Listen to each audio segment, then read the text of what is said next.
Zamani chuo hiki, nikiongea Kisukuma, kalikuwa kachuo tu, kalikuwa kachuo hivi. Lakini leo hii ukiongelea chuo NIT kina hadhi sawa na kwenye nchi zingine, ndio kinakuwa chuo kilicho kikubwa katika nchi hiyo husika. Hiyo ndiyo hadhi ya NIT ilivyo hivi sasa, na si tu kwa idadi ya wanafunzi, lakini kwa kweli tumejionea miundombinu na taaluma inayotolewa. Inakitaja kwamba hiki ni moja ya vyuo vikubwa Afrika Mashariki na Afrika kwa ujumla. Tumeelezewa mageuzi ambayo yamefanywa.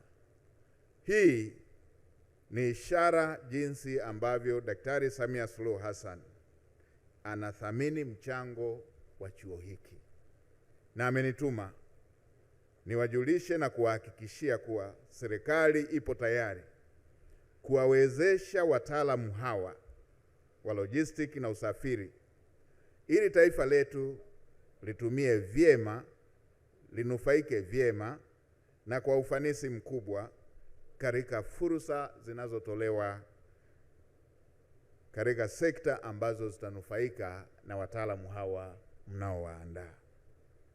Aidha, amenituma niwahakikishie kuwa serikali itaendelea kuimarisha ubora wa miundombinu ambayo mnahitaji, lakini pia na uwezesho waweza kuhakikisha kwamba mnatekeleza majukumu yenu na kufikia malengo yaliyokusudiwa bila kuwa na kikwazo. Leo hii zaidi ya 80% ya wanafunzi wanapata mikopo ya serikali, ambapo mtakumbuka zamani moja ya vikwazo vya watoto wengi, ukiondoa wale waliokuwa wanasoma wakati ule Chuo Kikuu cha Dar es Salaam na kampasi zake, yani Muhimbili pamoja na UCLAS, maeneo mengine watoto wa Kitanzania walikuwa hawapati mikopo na hivyo kukosa fursa hizo.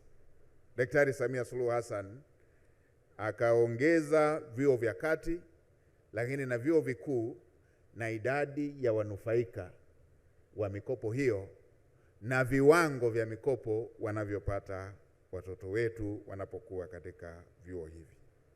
Kwa hiyo hata haya ambayo mmeyasema, ambalo mojawapo nimeongea nawe mkuu wa chuo, ukisema kwenye mikopo wale wanaosoma hizi programu mpya ambazo pia si ndefu kama wanazosoma wale wanafunzi wengine, wao bado hawanufaiki na mikopo.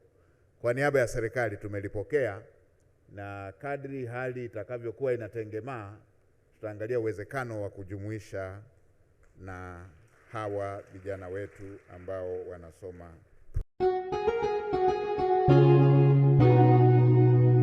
Kasako Media, tunaangazia maisha, tunaandika kesho.